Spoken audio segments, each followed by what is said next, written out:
Fog curled around the small station, snowflakes settling silently on the worn cloak.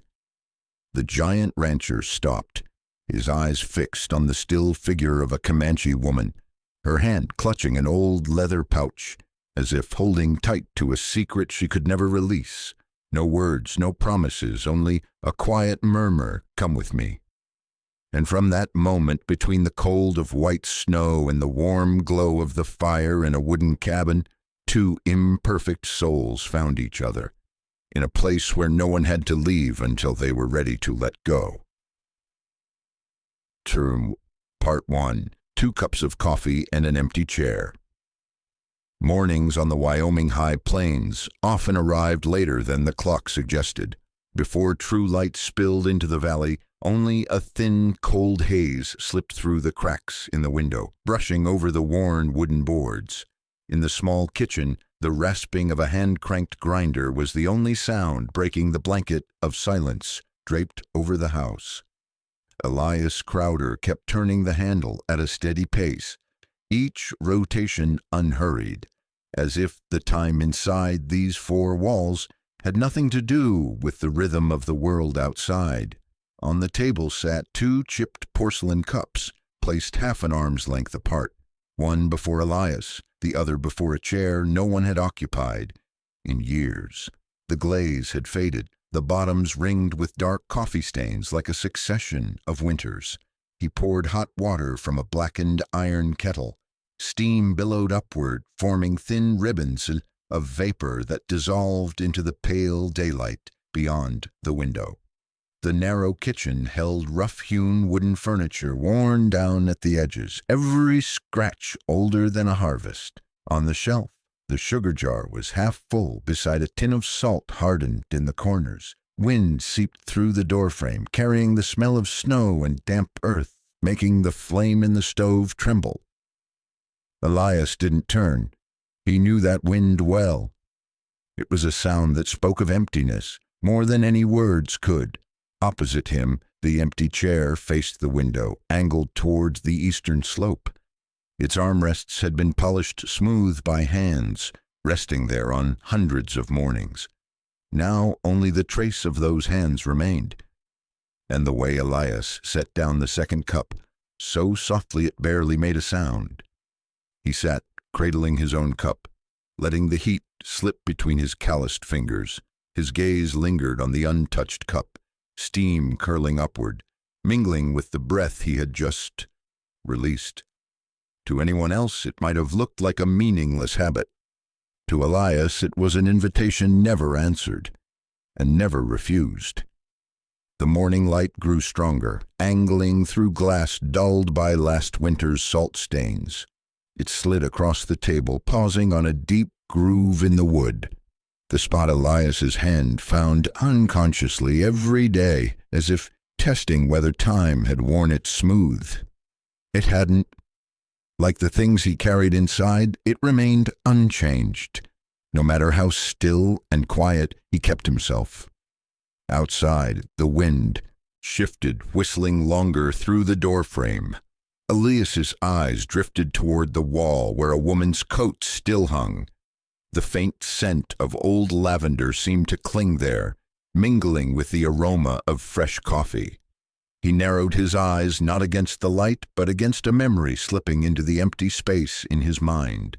He took a sip, the bitterness spreading through his mouth, swallowed slowly. Beyond the walls, snow fell lightly, flakes settling on the porch and melting into dark patches. The day began the same as 100 before.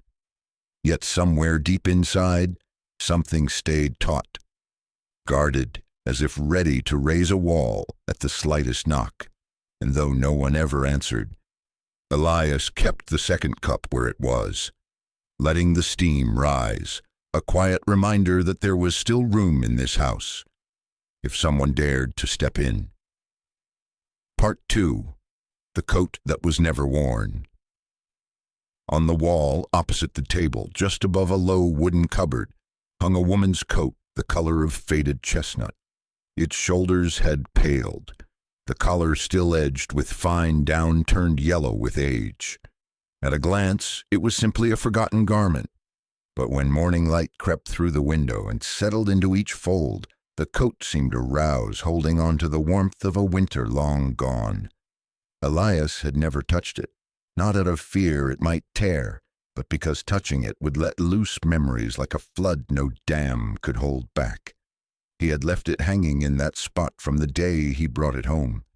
Dust lay in a thin film on the fabric, yet faint traces of lavender and road dust still lingered, a scent both sweet and dry, carrying with it the memory of long miles without a single roof to rest under. When the wind slipped through the cracks in the door, the hem stirred, brushing the wall with a soft tap like stealthy footsteps along a hallway. Elias always heard it, whether he was working in the far corner of the house or out on the porch. Sometimes he wondered, if that sound ever stopped, how deep the silence would settle over the house. Beneath the coat, the cupboard held things rarely used, a box of needles and thread, a few new coils of rope, a dark blue scarf folded neat. They were items that had little place in the rough rhythm of a solitary man's life. Yet they remained, as if waiting for a different pair of hands to claim them. Elias's gaze often paused on a seam along the coat's side, a line of stitching slightly loose, once promised to be mended but never finished. That stray thread was like any story left incomplete, one stitch short of being whole, the needle-bearer never to return. This morning, as on all others, when he set the second cup on the table, Elias's eyes flicked toward the coat. That glance no longer carried the hope of someone walking through the door, but neither did it carry the resolve to take it down.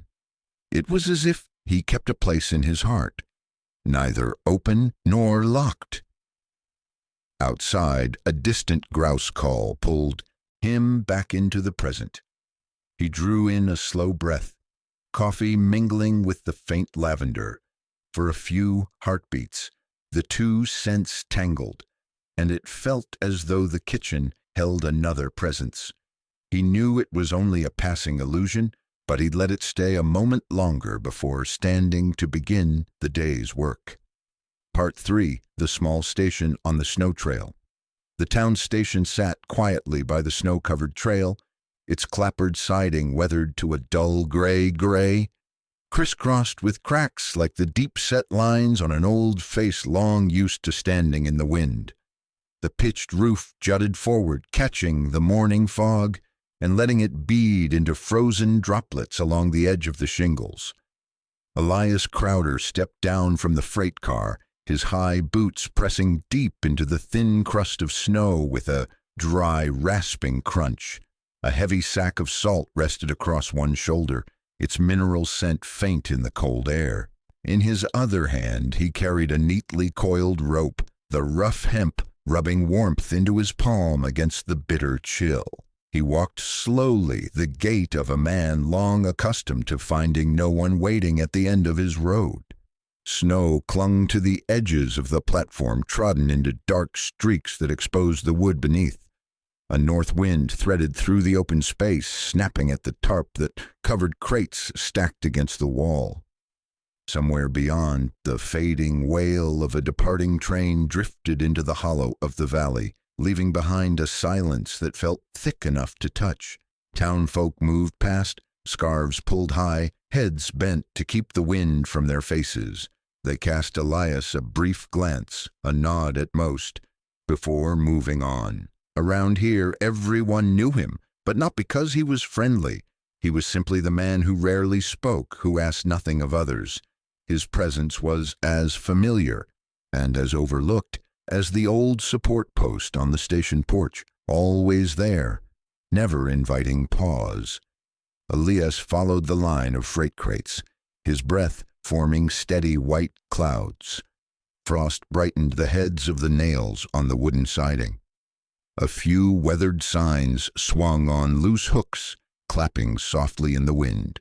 He set the salt sack down, shifted the rope on his shoulder, and glanced toward the steps leading into the ticket office.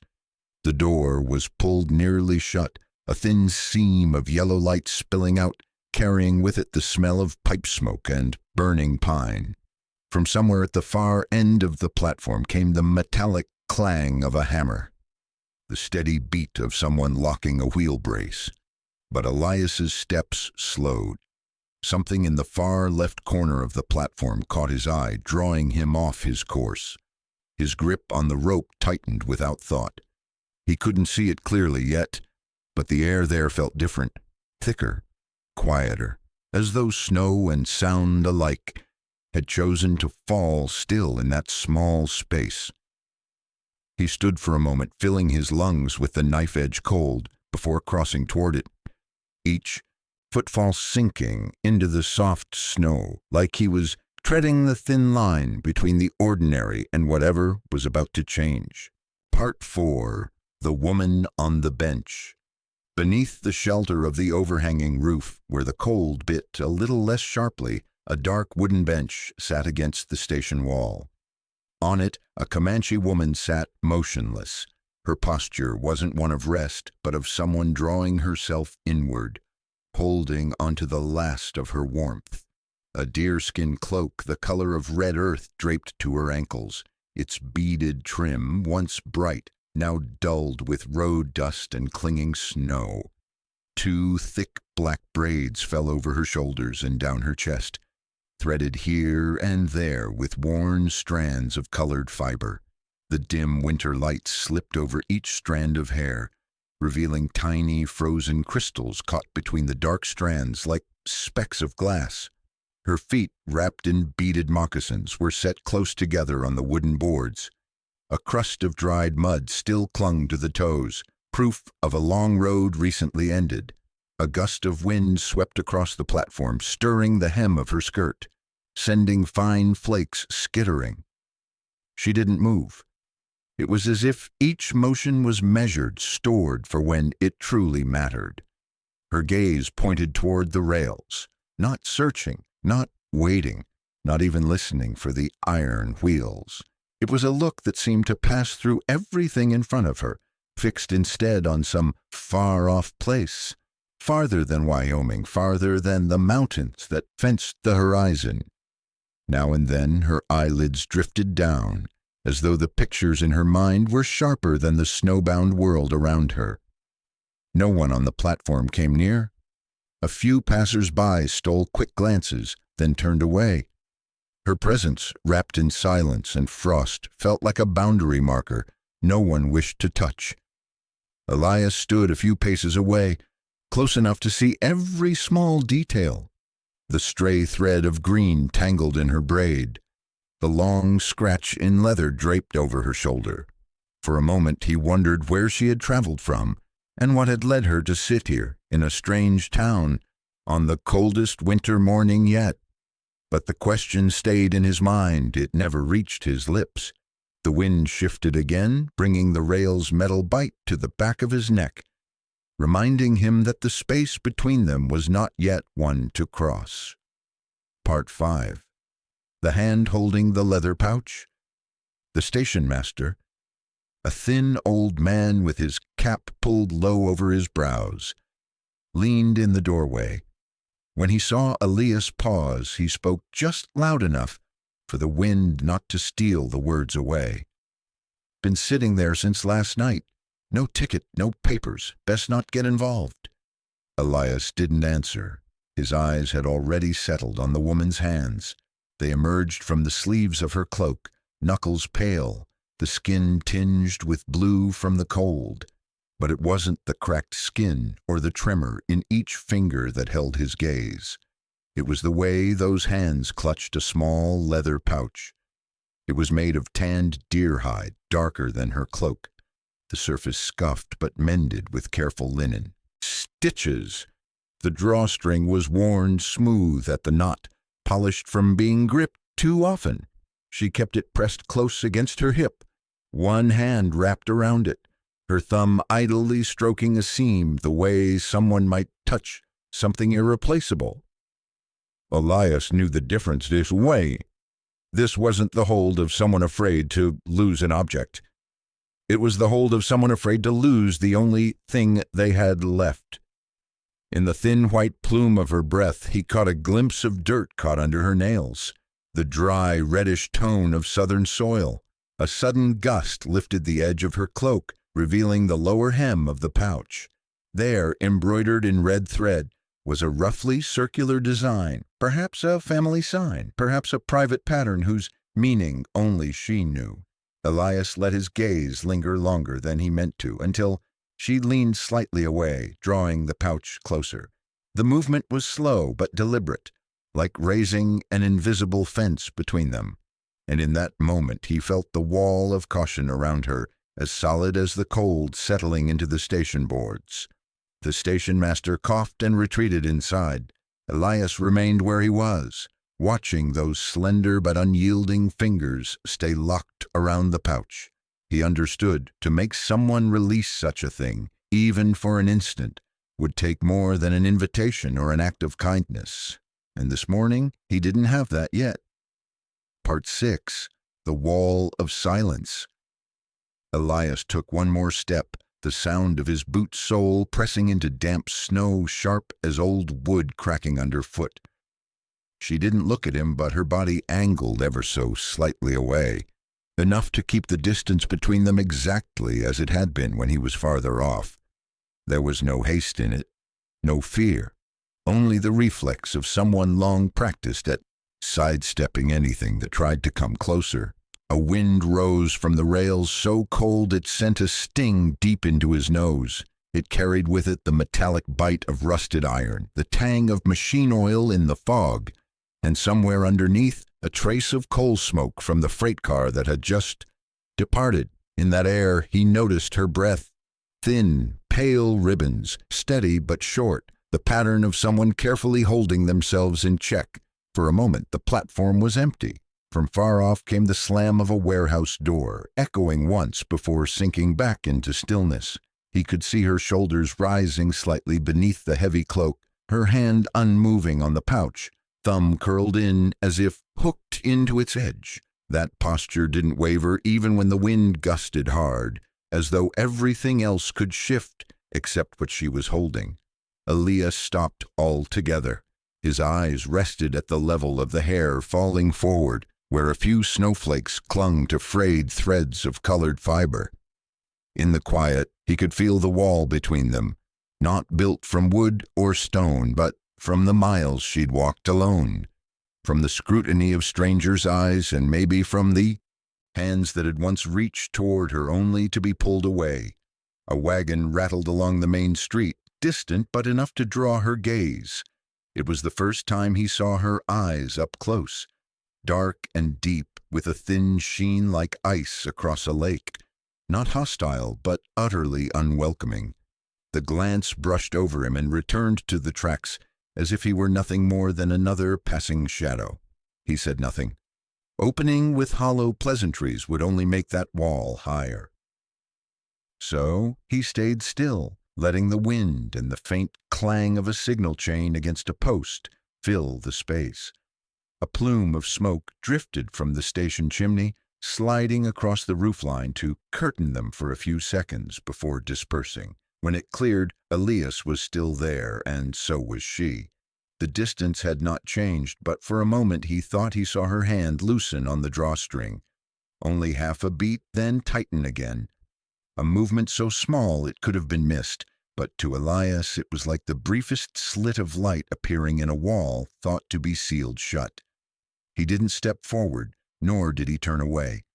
Sometimes in this country, patience was the only way to prove you weren't there to take or to break.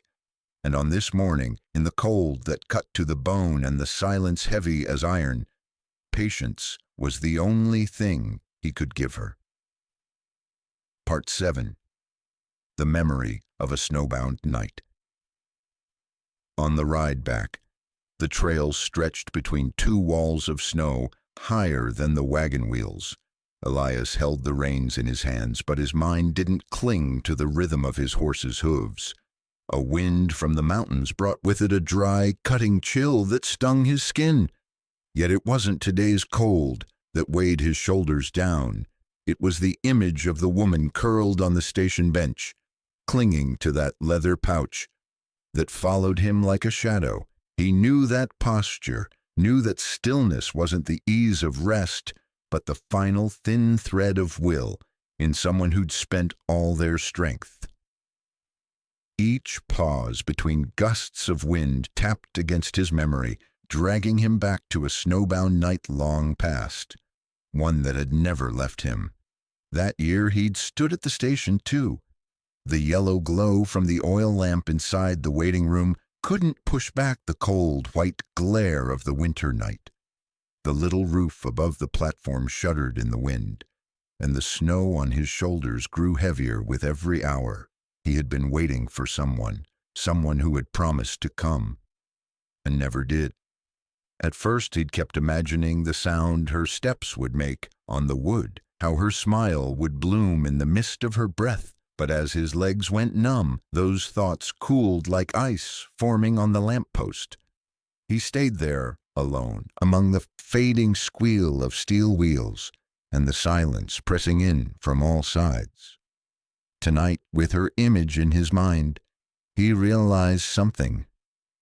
The far-off, unfocused look in her eyes as she stared past the rails was the same look he'd worn that night, the look of someone who'd stopped believing anyone would come for them. The horse stamped in the snow, hooves knocking a dry, hollow sound from the frozen ground. The trail ahead led straight to the ranch, but in Elias's mind a slow, heavy beat began.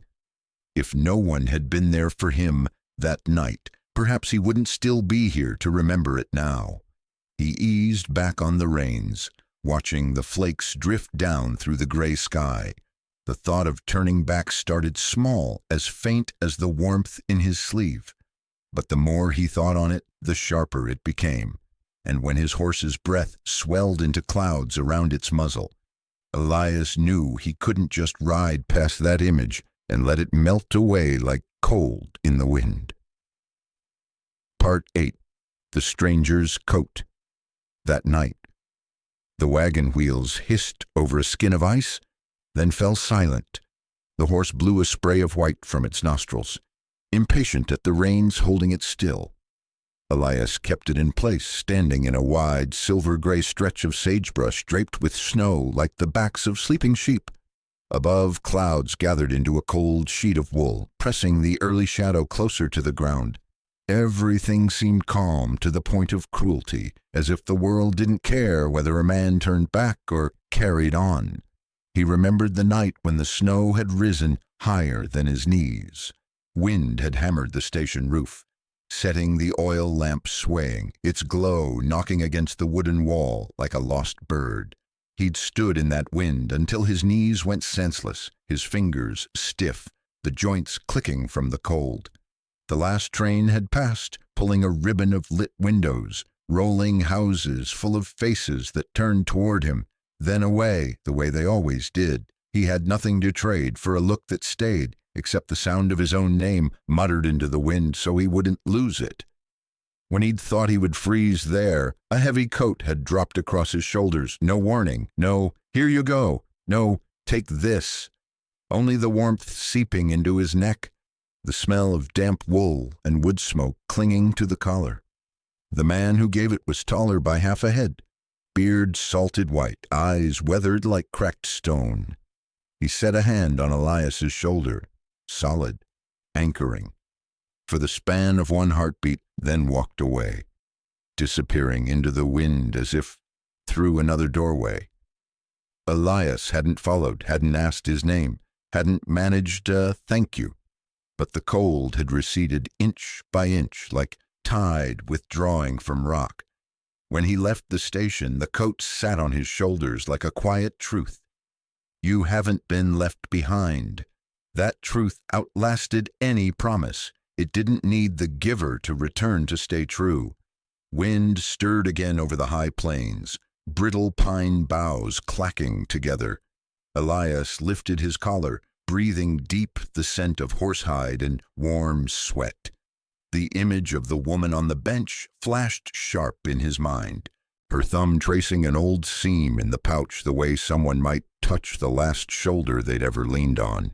He didn't know why she had come here, for whom, or what had broken. He only knew the feeling of standing in the wind with no hand settling on your shoulder. The horse gave a short, restless snort, its head angling toward the dark birch line where the road split, one branch curling toward the ranch, the shorter bending back toward town. The wheels had left shallow, twisting tracks in the snow. One more turn would set them in a path that would show until spring melt. Elias stared into those ruts the way a man studies a pale scar on his own wrist, something no one sees but the one who bears it. There are times you think you've given away all the kindness you have, your bucket emptied dry. Then the memory of a hand on your shoulder years ago pours in just enough for one more cup. The shock isn't in the scale of it, but in the simplicity. Come, give, go. No defense, no declaration, no waiting for return. So simple it can't be ignored. Elias drew the reins. Leather rasped against metal with a low sound, like a sigh. The horse turned, tail sweeping up loose snow, head pointing towards the town. The wheels bumped over the ice ridge, then gripped firm. The ground began to move under them, and in Elias's chest, something moved slower, a thin layer of ice over his resolve, cracking at the edges. He didn't think about what the station master might say, nor how he'd explain if anyone asked. On this land, people were quick to hand each other names no one wanted. Elias had worn enough of them. The only thing he wanted now was to make sure no one else spent a morning the way he had, in wind slicing at the nape of the neck, alone. The tree line drew closer. The wagon shaft creaked in a steady one-note song. Each time the wheels hit a frozen rut, the frame shivered, shifting the coiled rope on Elias's shoulder. He caught it, the rough hemp reminding him he was still here, doing what he'd decided. Above, a black crow cut across the sky, its shadow scratching a thin mark over the snow before vanishing. The town emerged from the fog, its low roofs sunk in pewter light. The station stood where it always had, weathered boards blending into the day like an old stone in a running stream. When the wagon reached the platform, iron knocked against iron again, but this time it didn't stop Elias's steps. He brought the horse under the sheltering roof, its breath puffing little clouds onto the wall. One hand braced on the wagon, he leaned forward, letting his heart move half a pace ahead, the way a man tests thin ice, slow but without hesitation. At the far end of the bench, the earth-red shadow still sat within the shade of the roof. Wind funneled through, dry snow grains stinging across the porch like salt on hot iron. Elias lifted a thick wool sweater from the wagon bed, the motion easy as though he'd been reaching for it for years. He didn't bother searching for words. He let his boots do the talking, their creak on the planks the only sound between them and the wall of silence. He walked straight toward her, carrying what little warmth he had, the way someone once carried it to him, and then vanished into the wind. Part 9. The Wool Sweater and the Short Sentence. Snow crunched under his boots, each step pressing deeper into a morning so cold it felt like even breath might freeze mid-air. Elias stopped in front of the bench where the woman still sat, motionless as part of the station wall.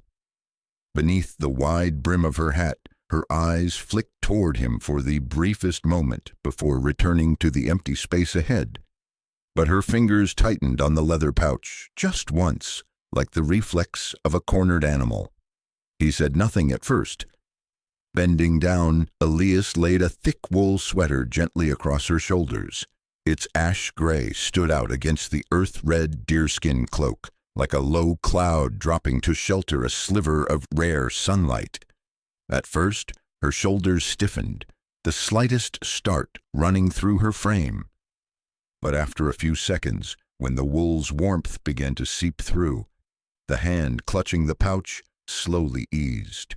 Her forefinger drifted over the knit weave, a gesture somewhere between testing and remembering. Wind swept the platform, carrying with it the cold steel scent of the rails and, faintly, smoke from somewhere far off, the kind from a house fire that had been tended early. Elias stood still, watching snow cling to her hair. He saw, more clearly now, a fine crack at the corner of her mouth, not from cold, but an older mark, left by days without enough water, without enough rest. It's still cold. His voice was low, deep, sounding more like he was speaking to himself than to her. Not an invitation, not coaxing, just a plain, unvarnished fact, like the sound of stones shifting in a dry stream bed. She didn't answer, but her gaze tilted slightly toward him. Her dark eyes held a depth that made it feel like looking into a winter lake, the bottom hidden, but something kept there all the same. A single strand of hair escaped its braid, blown across the sweater's edge. She didn't push it away. From inside the pouch came the faint clink of something hard knocking together as she shifted, a sound Elias recognized from long ago, the music of small stones or glass beads like those he'd heard in Comanche camps far to the south. He didn't ask. Out here, leaving a question alone could be the kindest choice. A freight train's slow, heavy rhythm carried from afar, steel on steel like a drum muffled under earth. Elias followed the sound with his eyes, then looked back to her. In his mind, the scene overlaid itself with his own memory, standing hunched in the wind years ago, and the moment a stranger had set a coat on his shoulders without asking for a name or reason. That moment felt now like a thin cord stretched across years and cold, tying two strangers together. And he knew, if he turned away now, it would snap, leaving a gap that could never be mended. The wind shifted, curling warmth from the sweater back toward him, carrying the smell of hearth smoke, aged wool, and something distinctly hers. The scent of long roads and sleeping under open skies, the scent of endurance.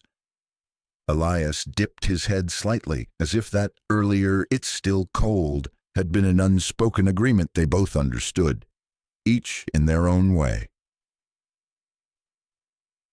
Part 10. Come with me. Elias stood a moment longer, listening to the freight train fade until only wind circled in the eaves of the station. The cold bit into skin, but it was the silence between them that was thickest. He drew in a breath, then tilted his head toward the horse tied at the post, its breath puffing into little white clouds. No promise, no explanation, just 3 words, low and steady, like a door closing before a storm. Come with me. She didn't answer at once. Her gaze still lingered on the empty rails ahead, as if weighing whether she had the strength to stand. Snow slid from the roof edge above, tapping against her hem before melting into the boards below. Then the hand gripping the pouch lifted slightly, tightened once, then eased. A small movement, but as sure as a nod. She rose. Snow shook from her skirt's edge, revealing soft leather shoes worn at the toes, darkened with wet. Her first step carried a faint hitch, her right foot dragging slightly behind her left. Elias didn't ask why. Out here, people let the past sleep, the way snow covers the old tracks. He slowed his stride so she wouldn't be left behind. Near the horse, it tossed its head, mane rippling in the wind. She paused, laying her hand on its neck. A long breath escaped her lips, almost a whisper, in a language that was not English. Low and smooth, like telling a very old story to the animal. Elias watched its eyes close half shut, as if it understood. He stayed quiet, letting wind and whisper fold into each other. From the pouch came a faint herbal note, dried sage, the kind the Comanche used to keep away biting insects to heal wounds, and sometimes to burn in farewells. He wondered how many roads she'd traveled with that scent, how many people she'd left behind, but the question stayed buried like a stone under ice. She turned toward him, her gaze no longer entirely evasive. There was still caution there, but deep within, Elias saw a sliver of light, like the thin break of sun through winter cloud. He helped her into the saddle, steady and slow, so she wouldn't lose her balance. She held the pouch against her chest, as if cradling all she had left. Elias took the reins, leading the horse away from the station toward the mountains, where sky and land blurred into a pale, unbroken line. Hooves struck the thin ice in a measured beat, each step carrying them farther from the weathered station, farther from the night she'd spent alone. And in this leaving there was no sense of loss, only the slow growth of warmth from the sweater on her shoulders, and from the rhythm of steps, no longer taken alone. Part 11. Warmth in the wooden cabin. Snow blanketed the roof of the wooden house as Elias brought her back to the ranch. The last light of the day had almost faded.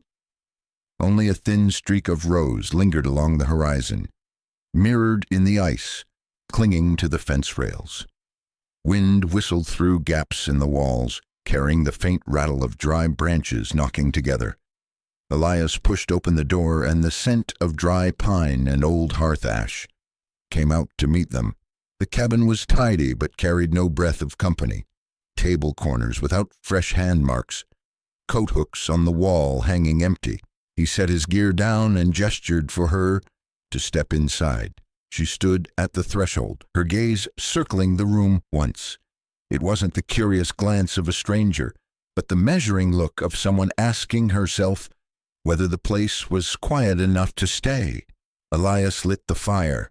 He said nothing, simply drawing a few dry logs close and arranging them evenly in the stove. The flames began to lick upward, orange light painting her face and lending a flush to her wind-darkened cheeks. Without being told, she pulled off her gloves, revealing cracked knuckles, then shrugged off the damp deerskin cloak and hung it near the fire to dry. From her leather pouch, she took a small cloth bag of dried vegetables and a few potatoes. Her movements were practiced, unhurried, the kind of rhythm shaped by winters spent cooking with what one had. She stepped out to the back, where the horse barn lay sheltered behind the windbreak.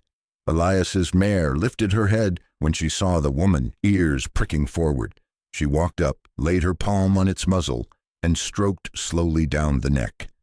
Again she murmured in her native tongue, low as water running beneath snow, the kind of sound only those standing close could catch. From the kitchen, Elias watched the mare stand utterly still, not even swishing its tail as it usually did. He knew this wasn't just skill with animals. It was the rare kind of calm she carried with her. When she came back inside, she set a pot on the fire. The flicker lit her features, showing the weathered lines from sun and wind, yet her eyes remained still as a lake at dusk. Now and then she glanced at Elias, not to measure him, but to keep the distance between them in a place both could bear. That evening's meal passed with little talk, the crackle of kindling, the rhythm of knife on cutting board, and the warm scent of simmering stew slowly filled the cabin. Elias realized that since the Comanche woman had stepped inside, the place felt less cold, not just because of the fire, but because another person's breath now lived in it. Part 12. Stitches in a straight line. That afternoon, clouds hung low enough to brush the top of the fence rails.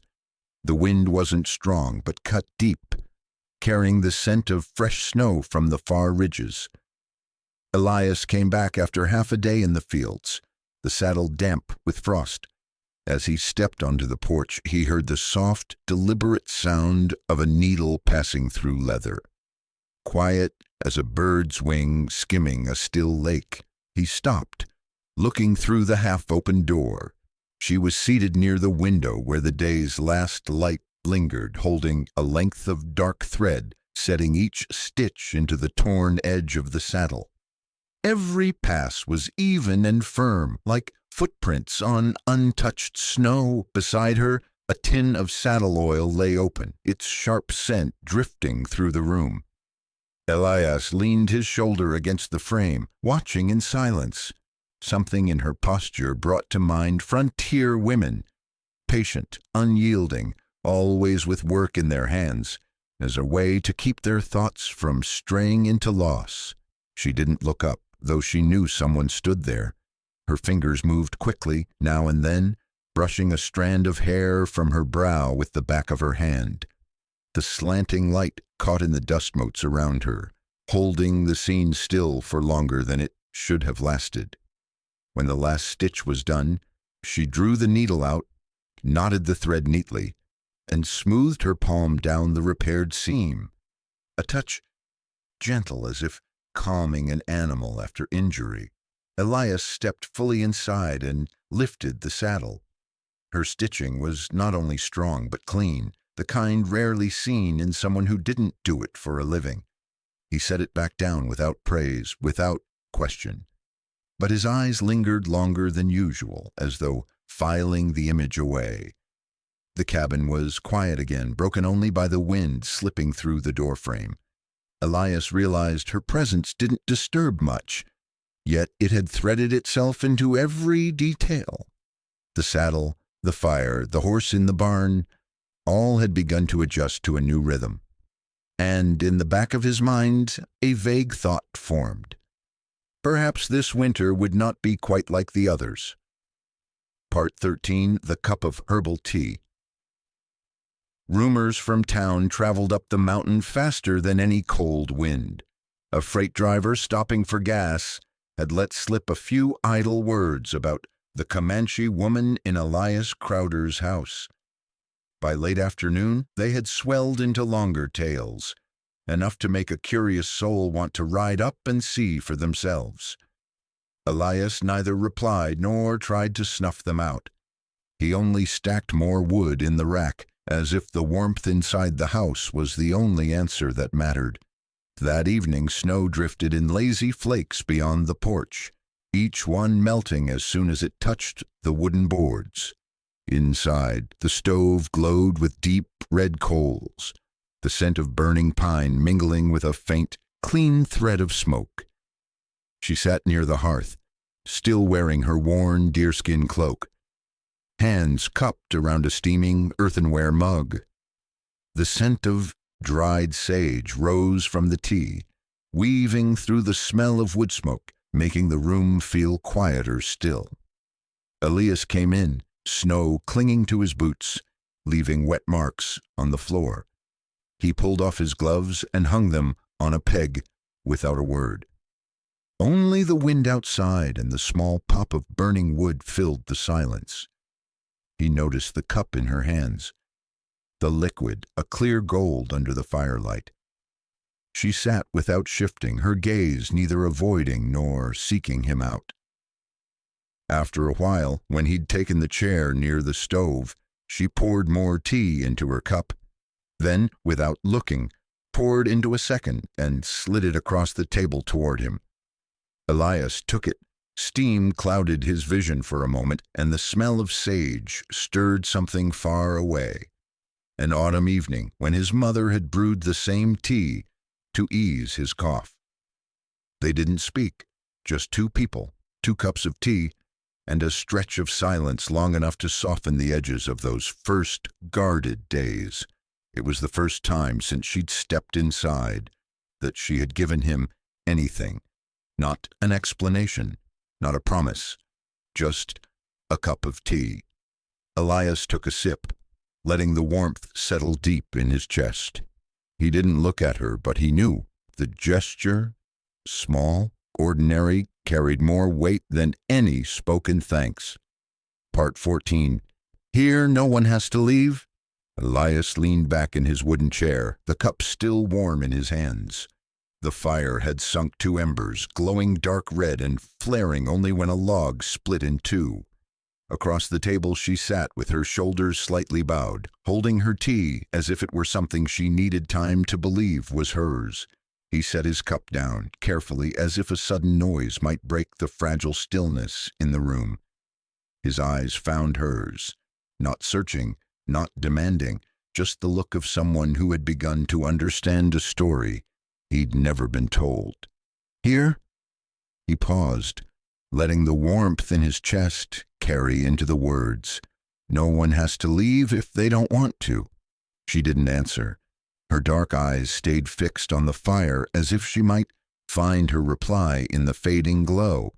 Then, slowly, her shoulders eased, not much, but enough for him to see some of the weight slip away. Outside, the wind swept thin veils of snow across the field, erasing the tracks along the trail. There was no road leading back to town anymore, only the path before the porch and this house. Elias rose and went to the door. He cracked it open, peering into the dark yard. No figure, no hoofbeats. He shut it again and slid the bolt. Inside, the wind's voice faded to a distant breath. She stood, gathered a few logs from the corner, and laid them on the fire. The flames lifted gently, lighting her face, no longer set in its constant tension, but holding a calm just found.